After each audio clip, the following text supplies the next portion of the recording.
Salve pessoal, tudo bem? Davi Vega com vocês novamente. Hoje quero continuar aqui com a nossa série sobre livros diversos, né? E eu queria fugir um pouco à temática, não sociologia, porque tem a ver com sociologia, antropologia, psicologia, história, o tema que eu vou falar hoje. Mas sair um pouco da temática histórica pelo viés academicista, vamos dizer assim, para a gente adentrar o mundo do jornalismo, né? Hoje eu quero falar desse livro aqui, Gomorra, do Roberto Saviano, né? Jornalista brilhante, ameaçado pelas máfias italianas, né? E tem a proteção, inclusive, do Estado italiano. Teve que se mudar de Nápoles, né? Ele vai falar da Camorra de Nápoles, já vou falar sobre isso. E o curioso é que ele viveu ali naquele contexto no início dos anos 2000, né? E ele conseguiu pegar e captar toda aquela vida, aquela cidade da região da Campanha, que é Nápoles, né? Principalmente no norte de Nápoles, nas regiões periféricas, que são dominadas pelo crime, principalmente pela máfia Camorra, né? O Roberto Saviano, o livro dele virou um filme e parece que tem uma série de TV hoje, uma série aí que está fazendo muito sucesso também e tudo mais, né? Bom, o livro ele começa já de uma forma impactante, né? O primeiro capítulo ele descreve o porto de Nápoles, né? E aí, numa certa movimentação de containers, parece que tinha um container que estava cheio de carga humana, de pessoas, né? Seriam essas pessoas chineses, né? Que foram contrabandeados, né? O contrabando de pessoas é uma coisa que acontece muito na Europa, de imigrantes, né? E teriam ido para a Itália para realizar o seu sonho de também poder ter um pedaço de terra ou até mesmo um pedaço no cemitério na China, né, no seu país de origem. E ele fala justamente que em um certo momento esse container abriu e os corpos começaram a cair desse container, as pessoas ficaram desesperadas, né, sem saber o que fazer. E ele fala que o destino tão triste desses imigrantes seria a volta ao seu país já como defuntos, já como mortos, moribundos, né? Bom, o livro ele vai tratar não só da Camorra, mas também das outras máfias aos quais eles têm relação, né? Ali naquela região, no primeiro capítulo, ele vai falar do porto como sendo o porto onde quase tudo que é comercializado na Europa, ou produtos de baixa qualidade, passa pelo porto de Nápoles. Seria mais ou menos o nosso Paraguai aqui da América do Sul, né? Onde é conhecido pelos produtos de baixa qualidade ou contrabandeados da China. E o porto de Nápoles seria uma espécie de lugar da ponte da amizade, enfim, que nós temos aqui lá na Europa, né? E todas as mercadorias passariam por ali, então, né? E aí ele fala justamente, ele vai narrando justamente como que funciona esse processo. E aí ele conhece um sujeito muito curioso chamado Xian Nino. O Xian Nino, ele é um chinês, Xian, nome chinês, e Nino é o nome italiano, e ele fala que os personagens estrangeiros acabavam ganhando nomes italianos, Pasquale, por exemplo, várias terminologias, várias nomenclaturas italianas, né? E Nino, curioso, é o apelido do meu pai, que é espanhol, né? Que vem de Diamantino, né? Então o Xianino convida ele para acompanhar a sua atividade, né? A sua rotina. E ele começa a descarregar umas caixas de produtos. Ele vai falando, quase todos os Rolex, os relógios que os catalães vão usar, passam por ali. Os produtos como nuggets e produtos de comida enlatada que são servidos em Paris, passa por ali. As roupas também, né? E no tocante das roupas ele vai falar justamente depois como a Camorra controla também a parte de costura, só que aí já seria de produtos de alta qualidade, de roupas de grife e algumas que imitam as grandes grifes também. Eu já vou chegar lá para falar disso. E também o contrabando de câmeras digitais, como é no início dos anos 2000, as câmeras digitais faziam muito sucesso na época, né? Estavam começando com essas câmeras digitais e tudo mais. Então, como que eles dominavam todo esse mercado e tudo mais. E aí ele vai narrando os bastidores, né? Ele fala que sentiu nojo, por exemplo, daquelas pessoas, daqueles homens que estavam em torno do Xian Nino, boa parte deles com o estômago cheio de rolinho primavera, né, de arroz com frango frito, né, com aquelas comidas chinesas assim, enfim.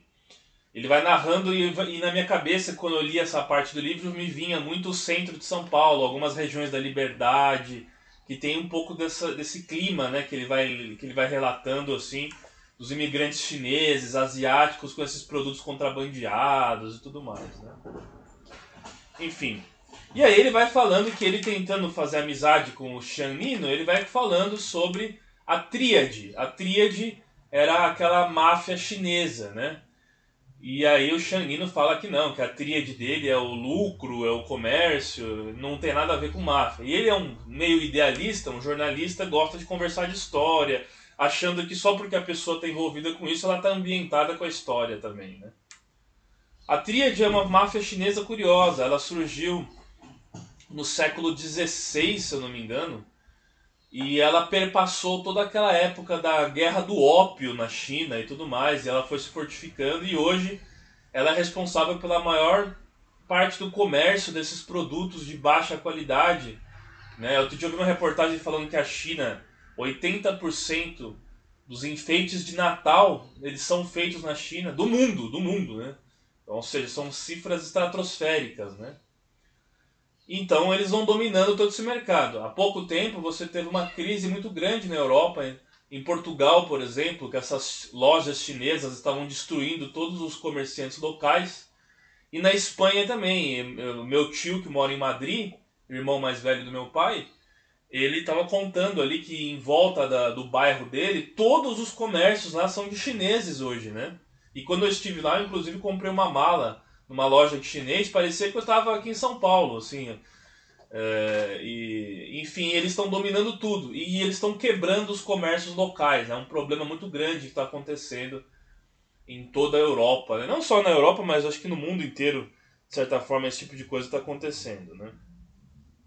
Bom, a Camorra surgiu ali na região de Nápoles, como eu disse, né?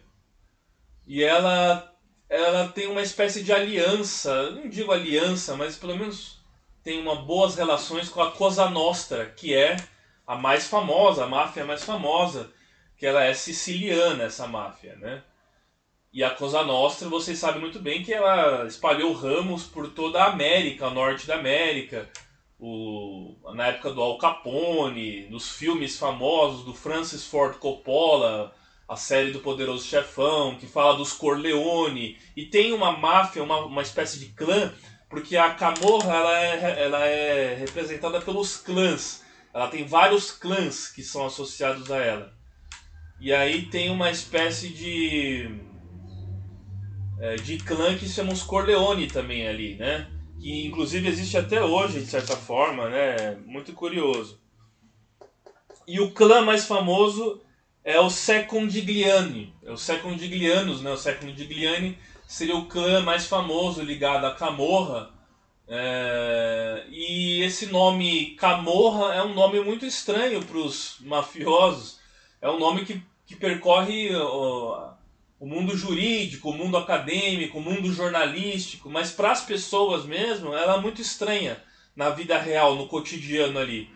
Porque eles são mais conhecidos pelo nome dos clãs, das famílias mesmos, que representam, e esses clãs constantemente brigam entre eles, entram em guerra entre eles, por conta de divergências econômicas. Ele vai falar que isso é basicamente a expressão máxima do capitalismo selvagem, que faz com que a máfia exista e controle todo esse mercado paralelo, né? Esse nome máfia, ela vem do dialeto ou do idioma siciliano, né, que vem de marria. Marria significaria mais ou menos alarde agressivo, né, organização agressiva, alguma coisa assim. E aí vem esse nome mafioso, né, de mafioso e tudo mais, que são aqueles E essa palavra vem da época dos sarracenos, né? Da época dos árabes, que conquistaram todo o sul da Itália e o sul da Península Ibérica também. E ali a ilha da Sicília, aquela ilha italiana que fica bem no sul da bota ali da Itália, né? Bom, então ele vai falando também não só do aspecto das pessoas envolvidas com a máfia, mas também do entorno, do local, das pessoas da periferia e tudo mais, e como que muitos jovens acabam entrando e adentrando a essa organização, né? Talvez o mafioso mais famoso foi o Michele Navarra. Michele Navarra foi um grande mafioso da Cosa Nostra. Só que ele vai falar da Camorra, né? E lá na Camorra, ele tem um episódio que fala de um jovem ali da região, de uma periferia ali de Nápoles, né? Que é o Emanuele. Esse jovem tinha 15 anos apenas e ele roubava os carros, os casais que iam namorar. E ele até fala que eles iam namorar, esses casais, dentro do carro, né? Numa rua totalmente esburacada, de asfalto remendado, com esgoto a céu aberto. Um lugar terrível, assim. E ele se perguntava por que os casais iam namorar ali, né? E aí esse jovem, ele roubava todo sábado, num determinado horário, ele sempre repetia, no mesmo horário, no mesmo local, ele roubava os carros ali e os jovens casais de namorados que ficavam ali.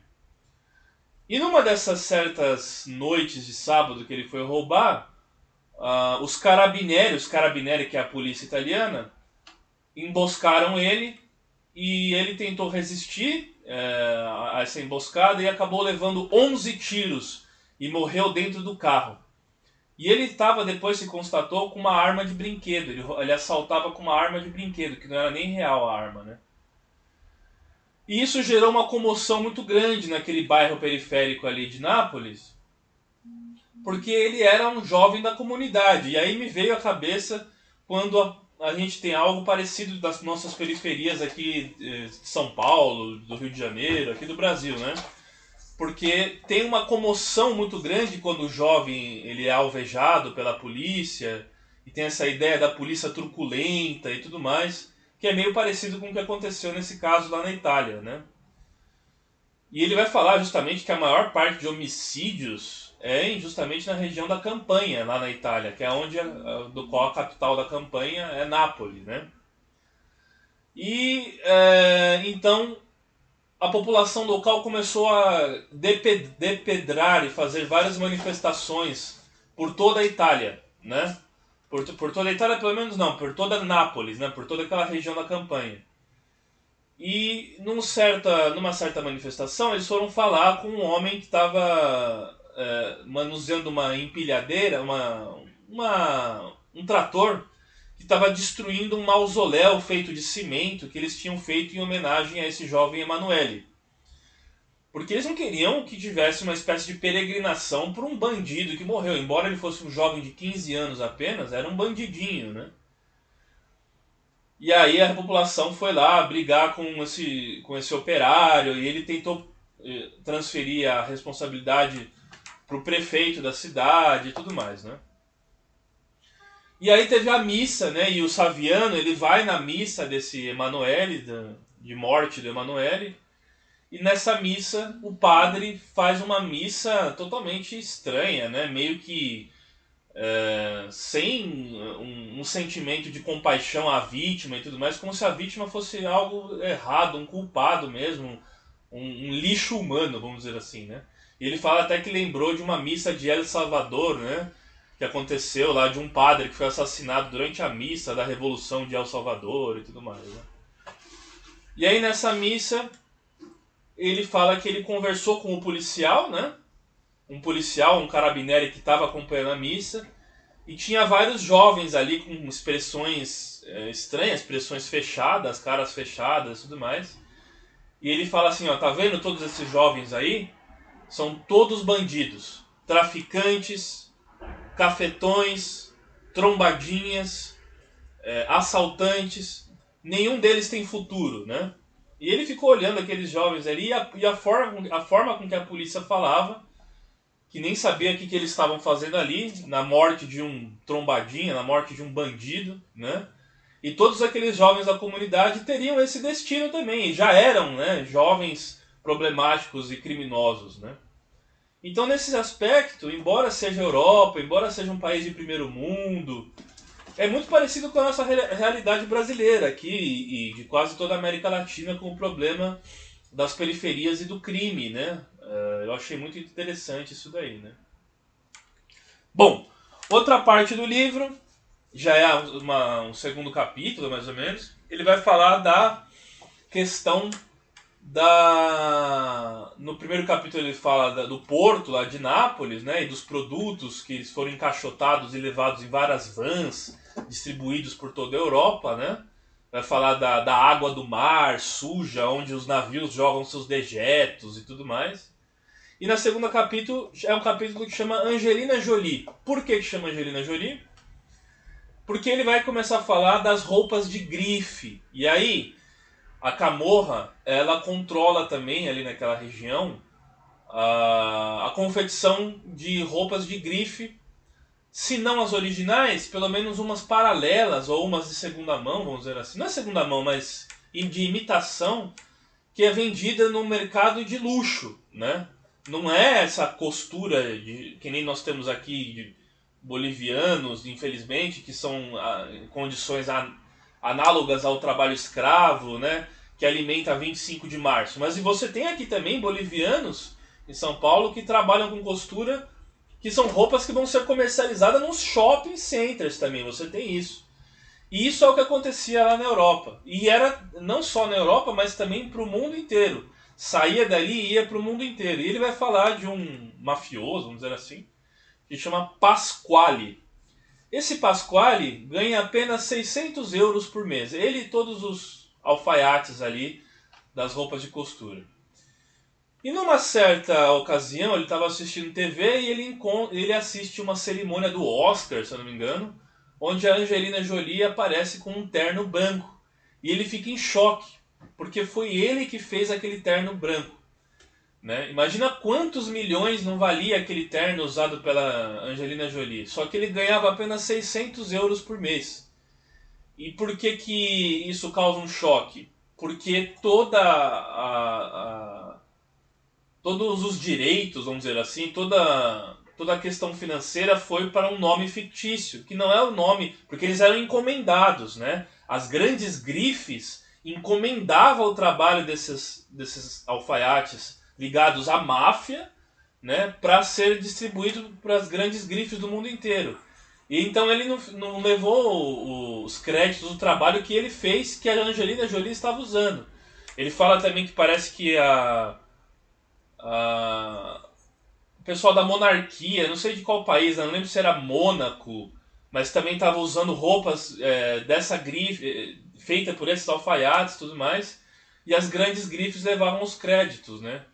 E ele ficou em choque, porque ele ganhava apenas 600 euros, e imagina quanto não valiam, quanto não estava ganhando as grandes grifes em cima do trabalho dele, né? Ele fica depressivo, a mulher dele começa a chorar e tal.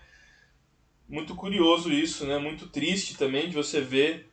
E é o que acontece quase sempre, né? Grandes nomes. O que é a patente? A patente muitas vezes ganha dinheiro em cima do trabalho de desconhecidos que acabam nem levando muitas vezes o crédito, né? Então ele compara o luto do Pasquale, né?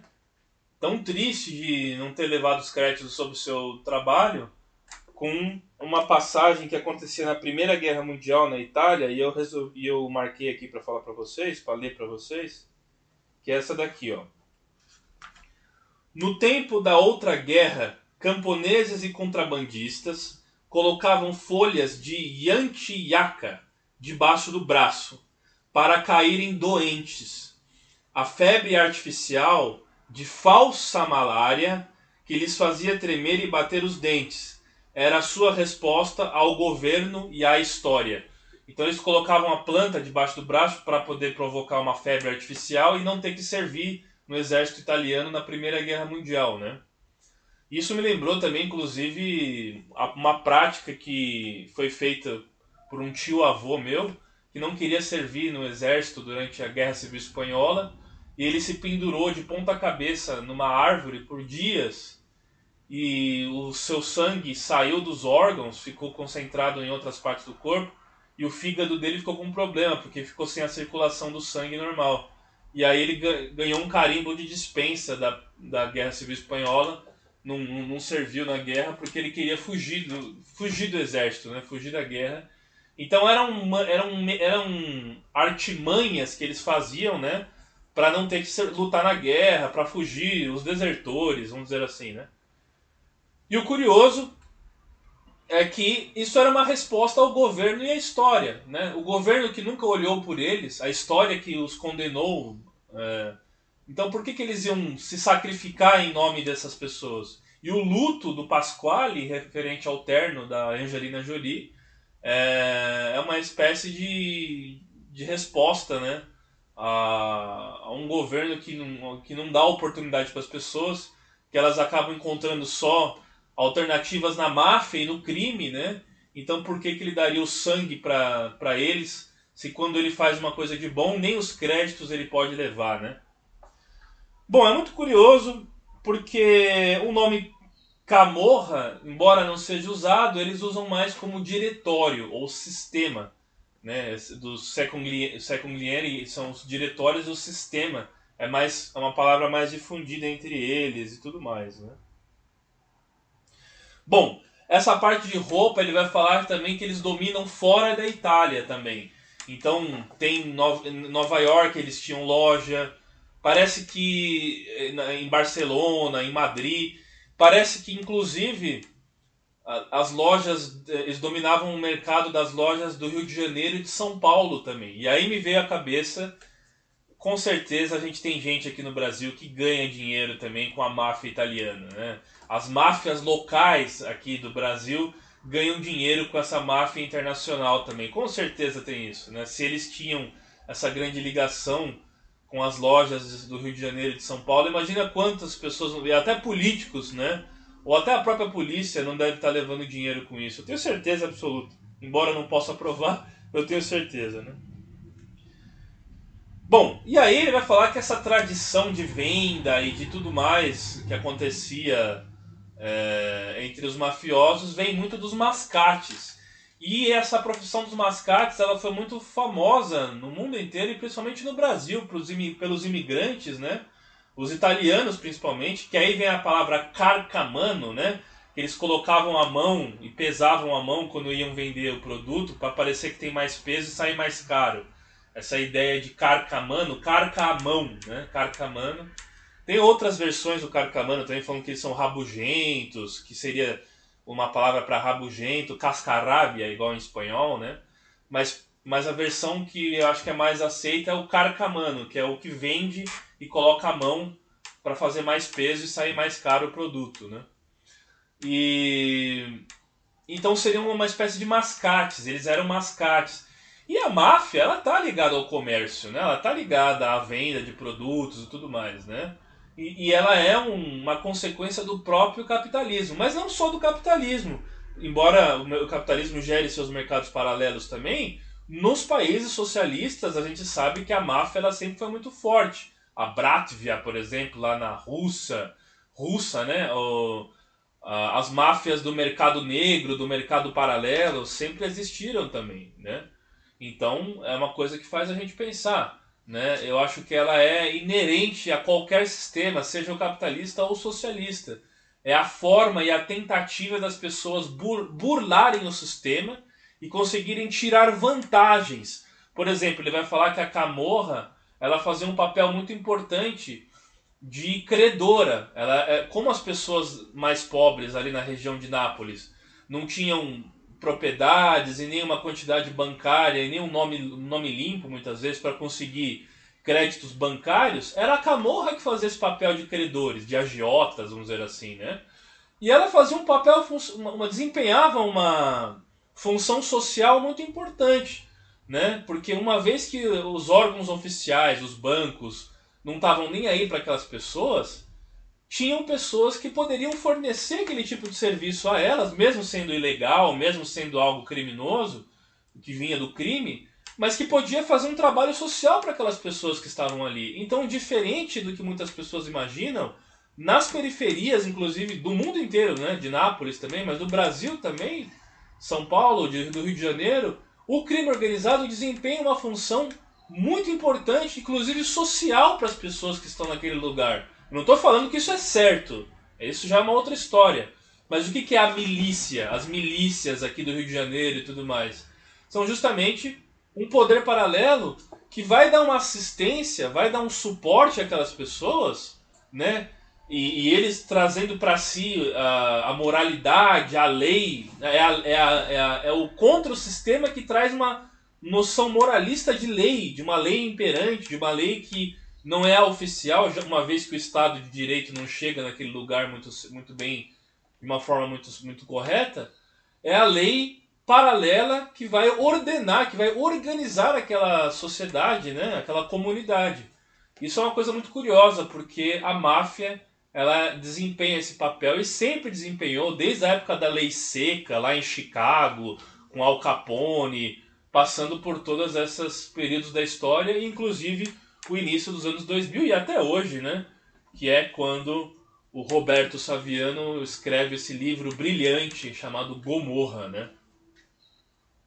Bom, ele vai falar também que tem o Paolo Di Lauro, né? O Paolo Di Lauro é o boss. Então são chamados de boss. A gente tinha até o partido PPS que eles chamavam brincando, lógico, não estou falando que ele é mafioso, mas chamavam brincando o Roberto Freire de The Big Boss, né?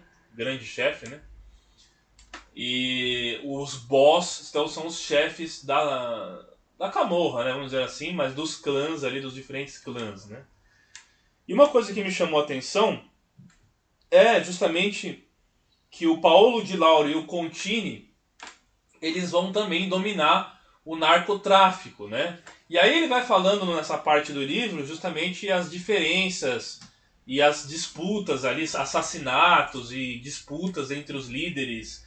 Aí tem o filho de um deles lá também que acaba sendo assassinado, muito jovem, com 30 e poucos anos, porque ele foi de moto, né? Ele estava com capacete, eles pensaram que ele poderia ser um mandante, um assassino, um killer, e acabaram matando ele, e isso gerou uma grande revolta, até uma briga entre clãs que eram aliados, acabaram ficando rivais por conta disso, porque mataram o filho de um chefe de um outro clã, enfim, várias coisas assim, né?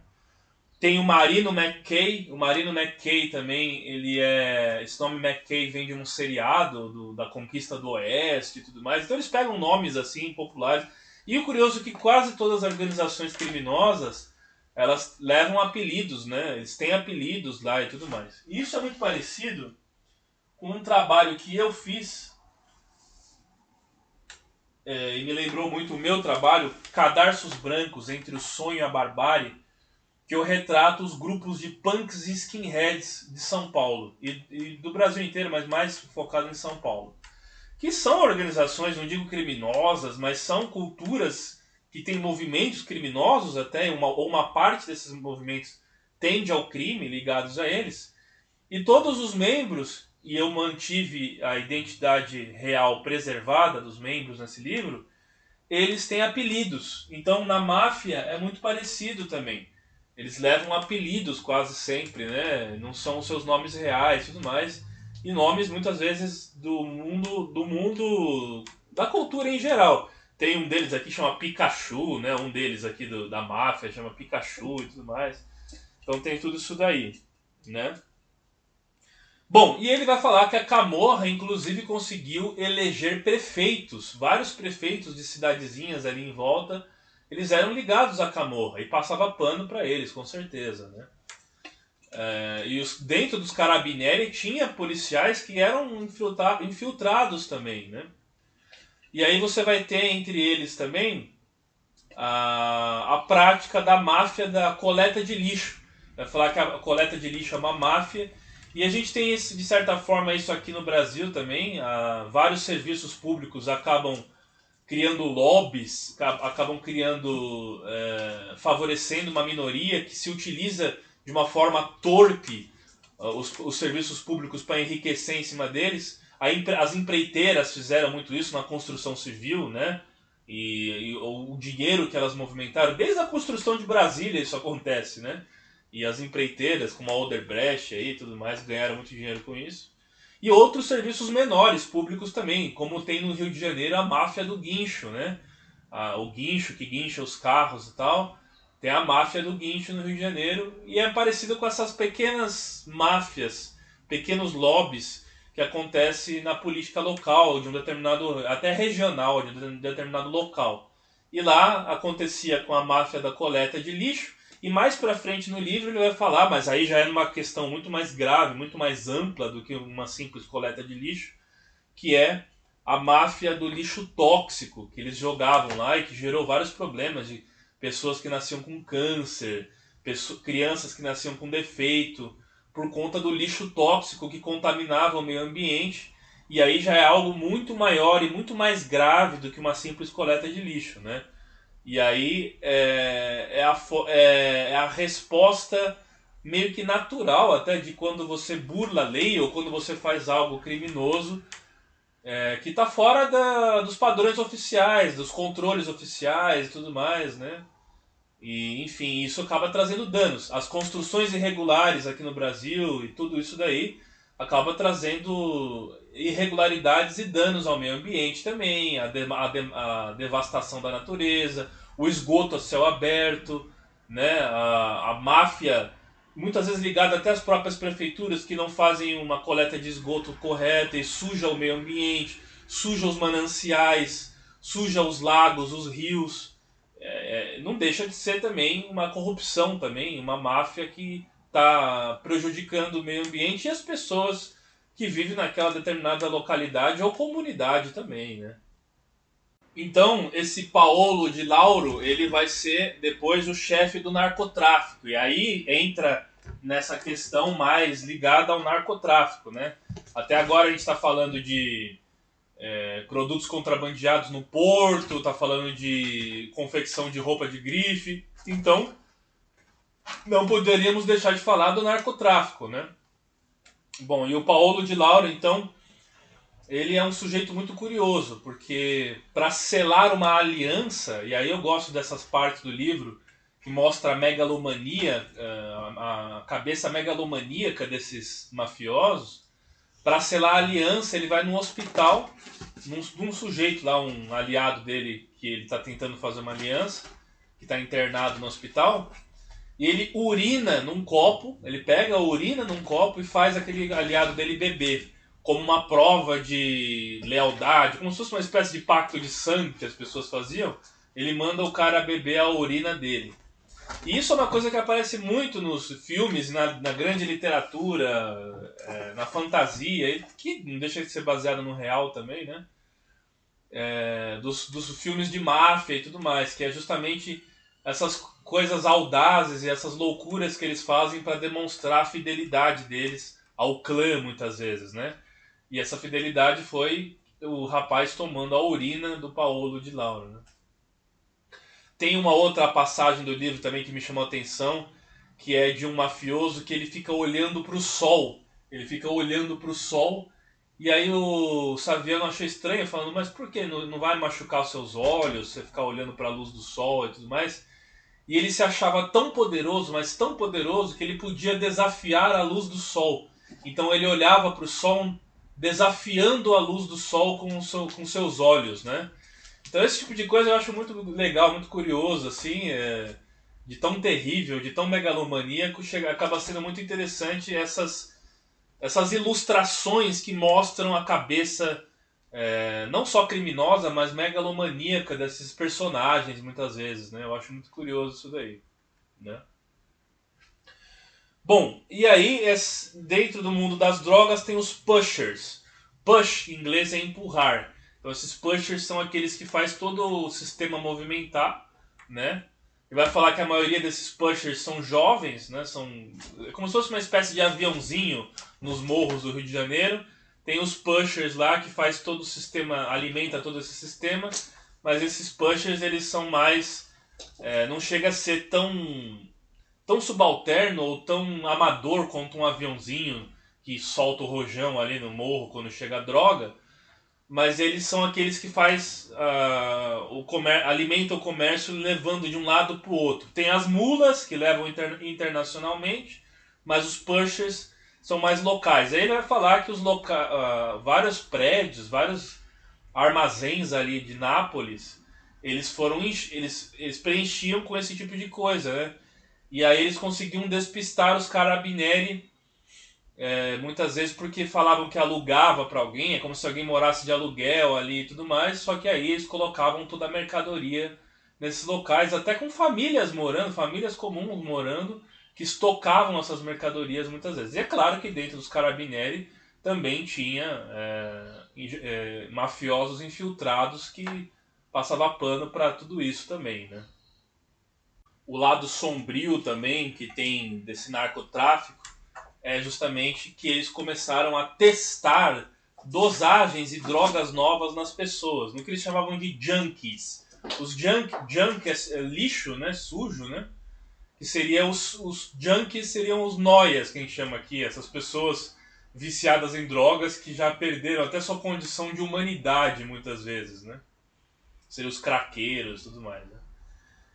E aí tem uma passagem do livro que ele faz uma espécie de... Eles testam novos tipos de coca, né, de cocaína nas pessoas, o que leva à morte de muitas pessoas. E numa passagem do livro tem um junkie lá, um rapaz que injeta a droga no pescoço e acaba morrendo, né, na frente da sua namorada. O traficante simplesmente não faz nada e explica e conta a experiência de morte dessa pessoa, falando que a dosagem tem que ser alterada, tem que ser mudada e tudo mais. Então eles fazem testes de droga nas pessoas, né, com cobaias humanas, né? Então coisas terríveis que acontecem lá também entre esses narcotraficantes. Não é só a venda da droga e viciar as pessoas, mas fazer esses testes nas pessoas também. O McKay, ele acaba assumindo a atividade do tráfico, né? E ele acaba tendo uma disputa dentro do Secondigliani com com o Paolo, né? E aí então vai gerar uma espécie de guerra entre os clãs dentro da Camorra, com atentados à bomba e uma série de coisas. Foi depois que foi feito esse pacto de aliança entre um dos clãs com o teste de beber a urina, muitas vezes que aconteceu isso daí, né? Então é terrível, assim, o livro tem partes que você acha curioso, com essas coisas dos testes de fidelidade e tudo mais, mas tem coisas que te deixa aterrorizado, né? Como, por exemplo, containers com pessoas, com cadáveres sendo enviados para a China e testes em pessoas humanas, né? Em humanos, de dosagens de drogas novas e de entorpecentes que acaba levando até a morte dessas pessoas, né? E sem nenhum resquício de consciência pesada por parte desses mafiosos, né?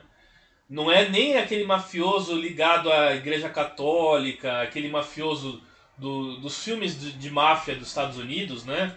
Dos italianos lá, católicos, que sempre tem o Robert De Niro, né? Muitas vezes nos filmes, tudo mais. Andy Garcia também.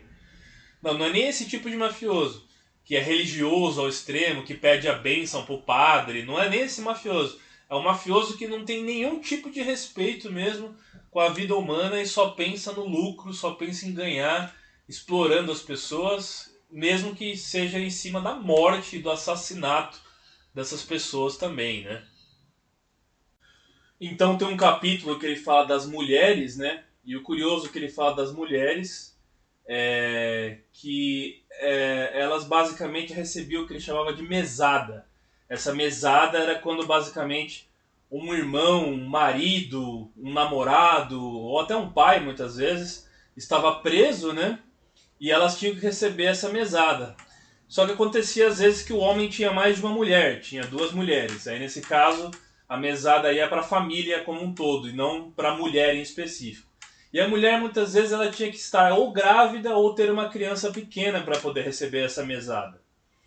para as mulheres se casar com um camorrista, uma pessoa ligada à camorra, era uma espécie de ascensão social, né? É uma espécie de acumular um patrimônio, porque eles conseguiam movimentar um bom dinheiro. E elas muitas vezes tinham uma característica peculiar, né? Elas andavam, aquelas que estavam ligadas à máfia, tem um momento que eles falam que elas andavam muito parecido com aquela personagem da Uma Thurman, né? Do Kill Bill, né? Com aquela uniforme amarelo. Esse uniforme amarelo é a inspiração de um uniforme do Bruce Lee, de um filme dele que chama O Jogo da Morte.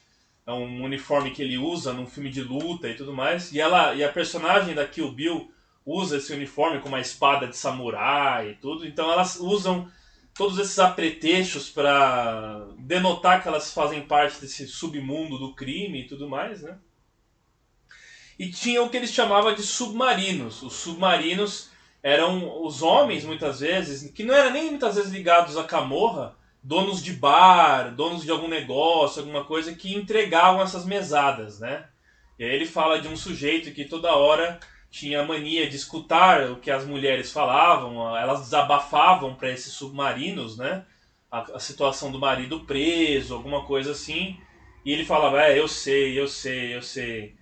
Então se tornou até uma espécie de repetição que ele fazia de tantas histórias que ele escutava das mulheres e tudo mais. Um desses submarinos era o Dom Ciro, que é esse que falava não sei, não sei, não sei, que ele fala no livro, né? Muito, muito, muito famoso também. E tinha uma mulher que se tornou uma big boss também do crime, que era a Immaculata Capone. Olha o sobrenome dela, Capone, né? Claro que não tem nada a ver com Al Capone, pelo menos diretamente não tem a ver, mas a Immaculata Capone acabou se tornando uma dessas mulheres. Aí depois dessa parte do capítulo das mulheres, que ele vai exemplificando todos esses bastidores das mulheres relacionadas à camorra, você tem a segunda parte do livro. E na segunda parte do livro, ele começa falando das Kalashnikov. Tem um capítulo só dedicado a Kalashnikov.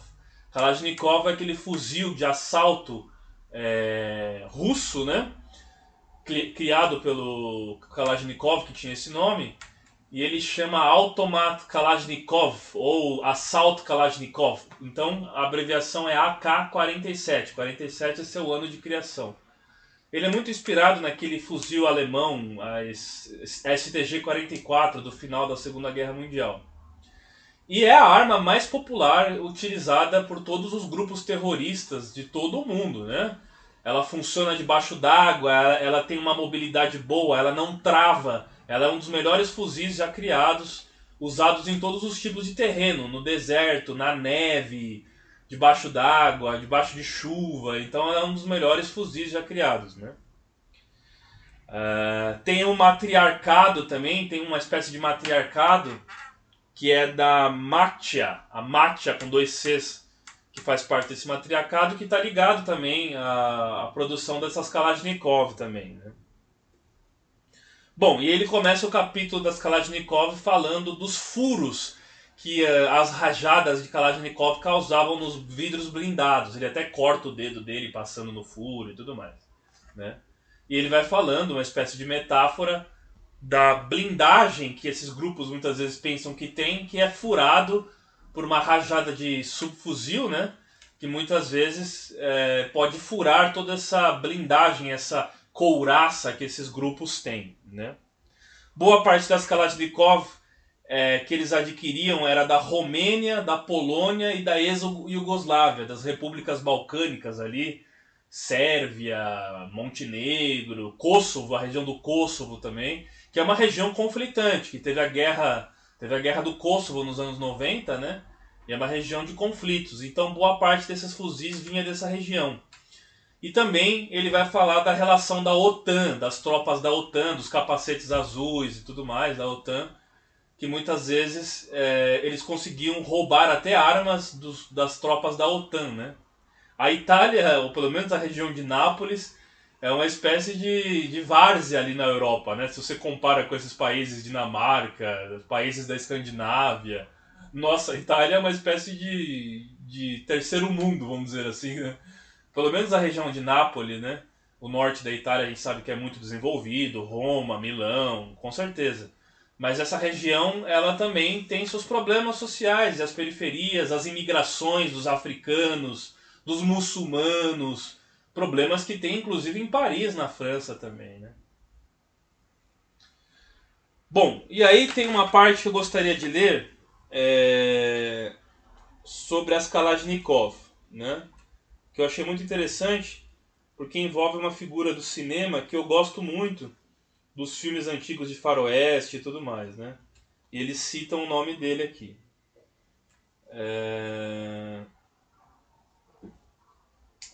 É o seguinte: para entender onde estão indo morar, devem imaginar os filmes de Sergio Leone.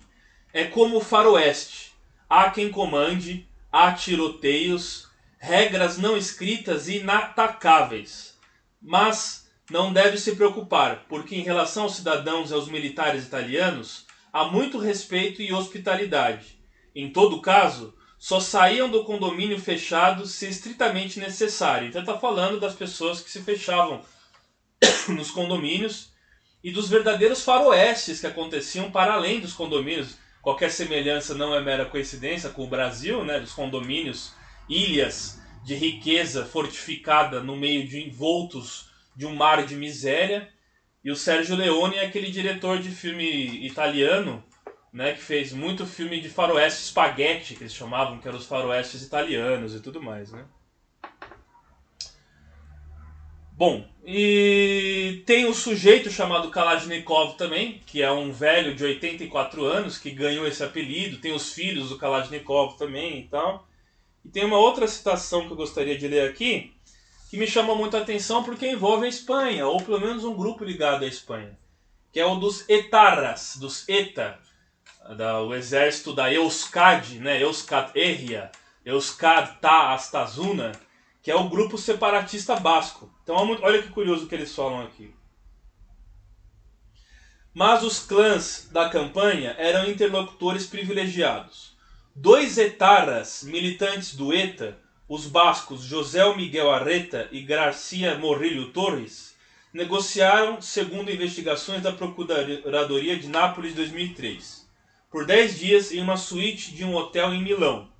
O ETA enviava cocaína através dos militantes da organização para receber em troca armas. Então eles vendiam armas para o grupo terrorista ETA.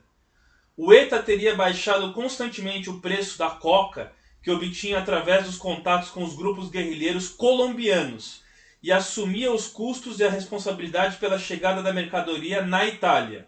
Tudo para manter contato com os cartéis da campanha, em vez talvez os únicos em condições de fornecer arsenais inteiros. Mas o ETA não queria só Kalashnikov, pedia armas pesadas, explosivos potentes e, sobretudo, lança-mísseis. Até isso eles pediam, né? Então era uma milícia armada de fato, né? Tem uma cena muito famosa do filme que eles estão manuseando as Kalashnikov numa praia, né? Dois sujeitos da Camorra, de cueca, estão só de cueca com as Kalashnikov e tal. Eu não vi o filme ainda quero ver o filme. E a série também me chamou a atenção para assistir também, né? Então é isso. Ele vai falar inclusive que os conflitos da América do Sul, onde as armas da Kalashnikov eram usadas, né, também tinha uma certa relação com a Camorra. Então eles estão por detrás de venda de armas também no mundo inteiro, né? Ele vai falar então depois da diferença da Cosa Nostra com a Camorra, né? Curioso é que boa parte dos tanques utilizados pelo Ceausescu, aquele ditador romeno, era monopolizado pela venda deles pela Camorra e as armas da Guerra das Malvinas também, né? Bom, e a diferença da Cosa Nostra para Camorra é que a Cosa Nostra já é algo mais empresarial, até mais familiar, embora você tenha na Camorra os clãs também e tudo mais. E ele vai narrar boa parte do livro a Guerra dos Clãs, como eu disse, que é o que ele presenciou e ficou mais horrorizado. Mas o curioso é que ele vai falar de um mafioso que foi pego no Brasil, o Barbelino, que ele foi preso no Brasil, acho que em 1988, tinha se refugiado no Brasil, e o Brasil sempre com essa fama de receber criminosos, né? Juan Carlos Abadia, aquele traficante colombiano, Cesare Battisti, que era um terrorista no movimento comunista italiano que matou 4 pessoas, estava refugiado no Brasil, com guarida do próprio governo brasileiro, que foi uma vergonhosamente feito isso também, né? Enfim, então o Brasil é um país que tem essa fama de receber criminosos, até pela corrupção também que o país tem, e pelas leis que não se aplicam de fato, onde aqui eles conseguem encontrar guarida muitas vezes, até com aval também das próprias autoridades, né? Acho que até mesmo das próprias autoridades, né? Então no livro ele também vai falar da máfia do concreto, né? Que é uma coisa terrível, que é basicamente o que acontece muitas vezes aqui com as licitações de empresas ligadas às prefeituras e tudo mais, ao poder público, quando eles descrevem que compram material de uma certa qualidade e na prática o material é de outra qualidade, assim pegando esse dinheiro da diferença entre o que está escrito no projeto e o que está sendo executado na obra prática mesmo, né? E aí na Itália vários andaimes de concreto, de cimento, vai falar do cimento, tem um capítulo falando só sobre o cimento, vão causar acidentes, vão causar mortes, e o Saviano fica horrorizado com isso, né? Como que é tão cruel a gana de se ganhar dinheiro em cima da corrupção e da máfia que faz gerar vários problemas, inclusive mortes por conta da máfia do cimento e do concreto, né? Estruturas como pontes, viadutos acabam caindo por conta de um material de péssima qualidade. Isso não é só na Itália, não. Isso é feito aqui também no Brasil. Acontece aos montes essa corrupção aqui no Brasil e na América Latina como um todo também. Bom, ele cita o padre Pepino, né, que vai ter uma grande luta contra a Camorra, que ele fala justamente que as pessoas têm que acreditar em Cristo e não na Camorra. E o nome Gomorra do livro vem de uma citação desse padre. E ele empreendeu uma luta grande contra a Camorra, mas ele foi assassinado por 5 tiros. É o destino de todo mundo que se levanta contra a máfia na Itália, né? Ele acabou sendo assassinado por 5 tiros e tudo mais, né? Mas ele foi uma das figuras que inspirou o Saviano a fazer esse trabalho arriscadíssimo de infiltração na máfia, né? De se infiltrar na máfia, né? Bom, e aí ele tem um capítulo destinado a Hollywood. Isso é muito curioso, porque a gente sempre teve a ideia de Hollywood como inspirada na máfia real, mas muito da máfia real se inspirou em Hollywood também.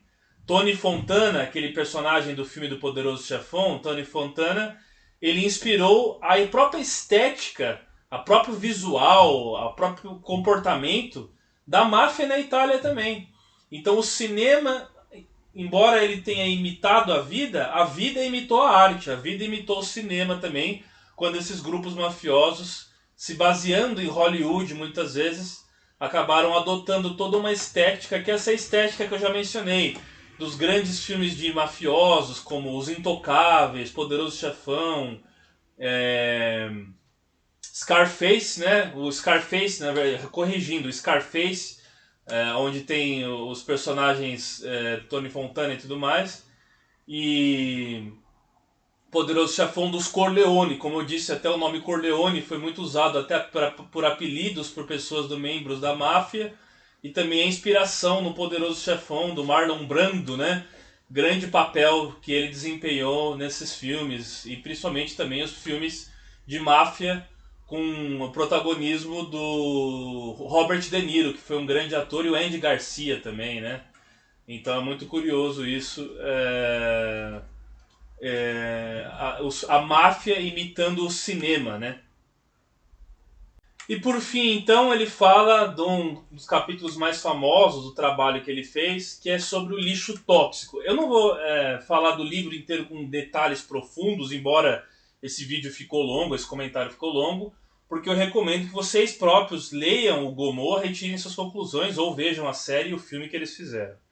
Mas o lixo tóxico, a gente sabe que teve um uma polêmica um tempo atrás que os países de primeiro mundo, desenvolvidos, como a Inglaterra, o próprio Estados Unidos, pegavam o seu lixo tóxico, ou grande parte dos seus lixos, e depositavam em países de terceiro mundo, né? Países periféricos, países que eles chamam em desenvolvimento, mas na periferia do mundo.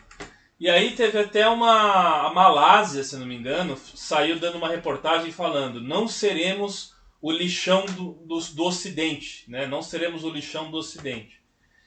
E essa máfia de descarte do lixo tóxico era também controlada pela máfia Camorra lá na Itália. E eles despejavam em lugares, muitas vezes, que dava problema, né? Lugares residenciais, próximos a mananciais, próximos a ambientes que não eram para ser poluídos. E aí o que acontece é que várias pessoas começaram a nascer com problema, nasceram defeituosas, nasceram com câncer, graças aos resíduos tóxicos que ficavam nesses lugares e tudo mais.